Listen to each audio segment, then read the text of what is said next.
Good morning and welcome, and Happy New Year. It is 2021, and we all hope that 2021 will be much better than 2020. We would not deny that it's 2021. That's what we put on our checks, if we remember. We live according to what I would call the Western secular calendar, maybe more precisely the Gregorian calendar. I'm not going to go into the whole history of the secular calendar, except to say that is standard usage. It is standard usage here, and believe it or not, it's standard usage in Israel. What about Jewish New Year's? And I say that in the plural. According to the Talmud, there are 4 of them. One you know quite well. Of course, we call it Rosh Hashanah, the new year, the beginning of the year. To translate it as head of the year is just too literal. Years don't have heads, it's the beginning. And we know that through rabbinic sources as being the anniversary of the creation of the world, the beginning of the high holiday season. In biblical sources, it is the time for the blowing of the shofar. And that is why the shofar plays such an important role in our Rosh Hashanah services. It has a basic biblical source. Now, if you listen carefully, in our high holiday service, we say on the first day of the 7th month.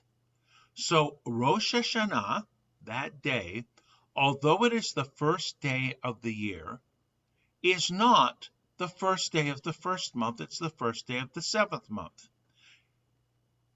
Unlike our secular calendar, the Jewish calendar is far more complex.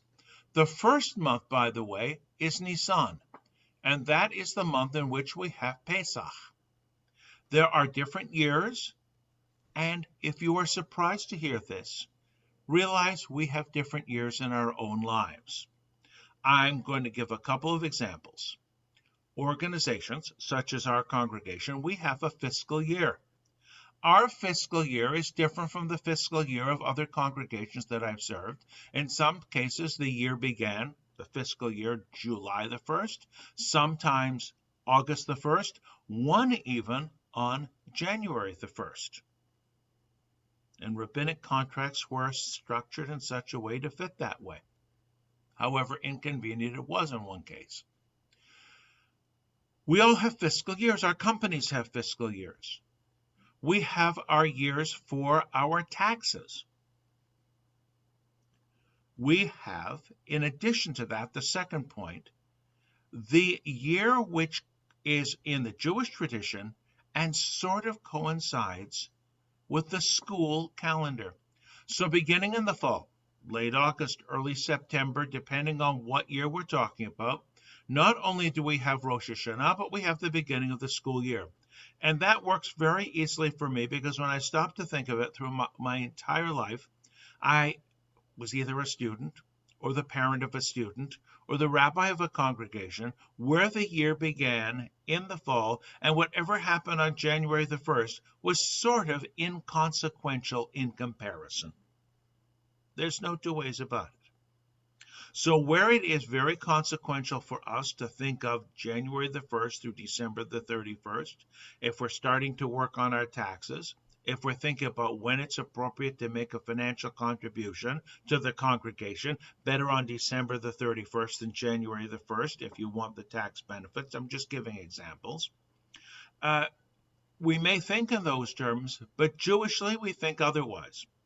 I'm not even going to get into all the complications where the Gregorian calendar, our secular calendar, sort of fits according to nature. The Jewish calendar doesn't. Example, the Gregorian calendar, you have to make up a day every 4 years for a leap year. It's not exact, but it's close enough. In the Jewish calendar, you add extra months every so often.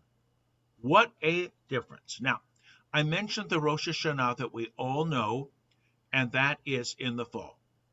The Rosh Hashanah, at the beginning of Nisan, the month that is the month of Passover, is a way of calculating other times. When you calculate the time for the years of the kings. Interestingly enough, I'm saying this Tuesday. What is today? The 5th of January. In this country, on the 20th of January, a new year, in a sense, for the presidency. Then there is a new year, which we don't talk about at all anymore because it's a time when you tithe animals, a tax issue. But the one that we have sort of resurrected is Tu B'Shvat. Shvat is the name of the month. Tu, Tet, Vav. The numerical value of Tet is 9. Vav is 6. 9 plus 6 equals what? 15, of course. Chamisha Asar Bishvat. Chamisha Asar Bishvat. And it is known that way in Eastern European context, not as Tu B'Shvat, but it says the same thing. Now, in the ancient world and in even sort of contemporary times, this was a time when fruits would ripen, and there was an Ashkenazi Jewish practice of celebrating Chamisha Asar Bishvat, Tu B'Shvat, by having 15 different kinds of fruit. And I have clear recollection of doing this. We have retranslated this a couple of times over the past several centuries. The Kabbalists found deep meaning in this and created the institution of the Tu B'Shvat Seder. The Reform Jews took the Tu B'Shvat Seder, modernized it, a celebration of all kinds of fruit, and there even is a Tu B'Shvat Seder book published by the Central Conference of American Rabbis. Then, with the Zionist reclaiming of the land of Israel, Tu B'Shvat took on an entirely different meaning, a time to celebrate the planting of trees. And in many places in Israel, and especially outside of Israel, that has become a practice.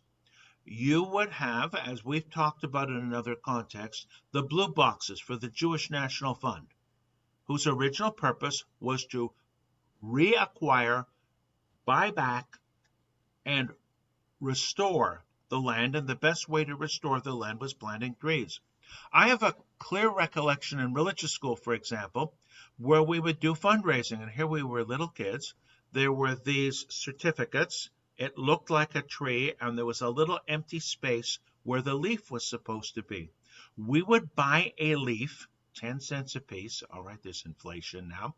And when you reached, I think, 10 or 20, I don't recall, that would be enough money to plant a tree in Israel. This is a long time ago. It costs more today. I know that. Now, I'm going to focus mainly on the interesting, I don't want to say conflict, I want to say coexistence of the Rosh Hashanah in the fall and the secular New Year. The secular New Year, I know you're not supposed to have wild parties right now, but it's a more open celebration of joy, partying, etc. Rosh Hashanah is a time for looking inside yourself and shaping up and making a resolution to live a better life in the year ahead. They don't have to be contradictory. They can complement each other. And I would hope in our Jewish lives, where we set off a different calendar, first and foremost, Shabbat, and then our festivals, and understand those festivals in Jewish time. A couple of more comments about time, and which month and which year we're in, and so forth. We don't normally think in terms of the Jewish date. I'm having a bit of a problem choosing my words here. I'm using Jewish date, Jewish calendar.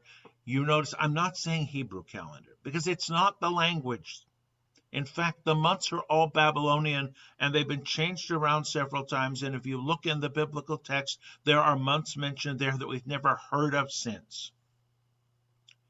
We don't actually live according to that calendar unless we are observant Jews who have a calendar right there staring at them so they know which day of the week it is and which day of the month it is, and whether these are days for rejoicing, for fasting, for special prayers, special celebrations. More often than not, people are concerned about the date because of Yahrzeit, the time of the year when their loved one passed away and when you say Kaddish. We have two kinds of practice today in the modern Reformed Jewish world. If, let's say, all right, today is the 5th of January, let's say someone dies on the 5th of January, many people will say, I'm going to say Kaddish on the 5th of January because that's the date that is meaningful to me. Others want to use the Jewish date. And it is not uncommon for congregations such as ours to send out reminders when you say Kaddish or when a name will be read or what have you. I just have to put a little bit of a comment here, and maybe it gives my age away, I don't know. There are all kinds of computer programs that can do this for you. You can do it on your own computer so easily, it is unbelievable. You don't need a rabbi to do it for you. If somebody says to me, look, my loved one passed away on January the 5th, 2021, what is that according to the Jewish calendar?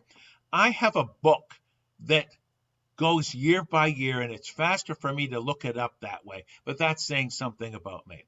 And it is, I think, the second edition of this book to bring it more up to date. The first edition I got decades ago, and I even have somewhere or another a comparable book that was published in Germany about 100 years ago with all the dates and everything and listed in German, what day of the week, what year, and so forth. So I don't mean to say there's a conflict here.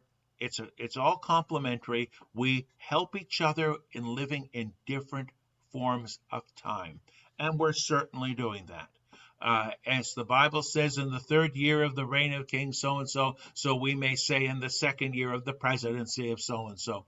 We may think in terms of Jewish time, and we may not, because we are part of a much larger world. Well, I just wanted to give this kind of background, and for fun, it was a sort of teaser. The 4 new years, a lot of them have to do with tithes, taxes that are no longer relevant.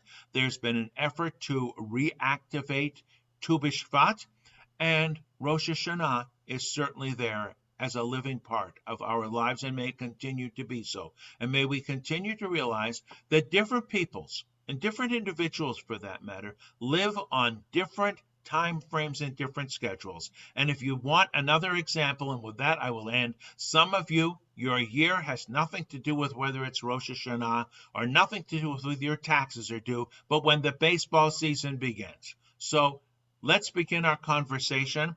I'm going to end this recorded part of the program, and then we can just talk freely about this or anything else that is of